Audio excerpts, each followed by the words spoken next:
In 1908, during a particularly down time in the U.S. economy and with no money and no work, Napoleon Hill took a job as a writer for Bob Taylor's magazine. He was hired to write success stories about famous men.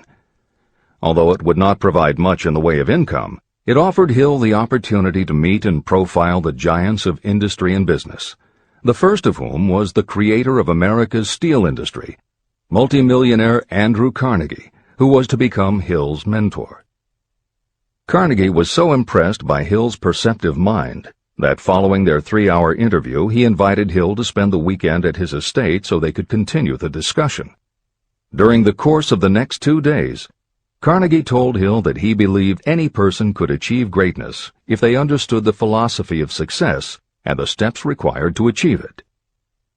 "It's a shame," he said, "that each new generation must find the way to success by trial and error when the principles are really clear-cut."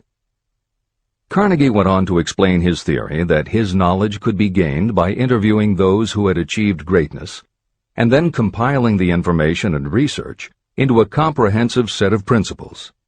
He believed that it would take at least 20 years, and that the result would be the world's first philosophy of individual achievement. He offered Hill the challenge, for no more compensation than that Carnegie would make the necessary introductions and cover travel expenses. It took Hill 29 seconds to accept Carnegie's proposal. Carnegie told him afterward that had it taken him more than 60 seconds to make the decision, he would have withdrawn the offer. For a man who cannot reach a decision promptly, once he has all the necessary facts, cannot be depended upon to carry through any decision he may make. It was through Hill's unwavering dedication that this book was eventually written.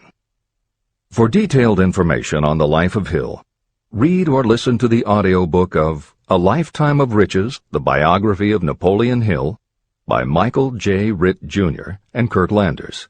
Michael Ritt worked as Hill's assistant for 10 years and was the first employee of the Napoleon Hill Foundation, where he served as executive director, secretary, and treasurer.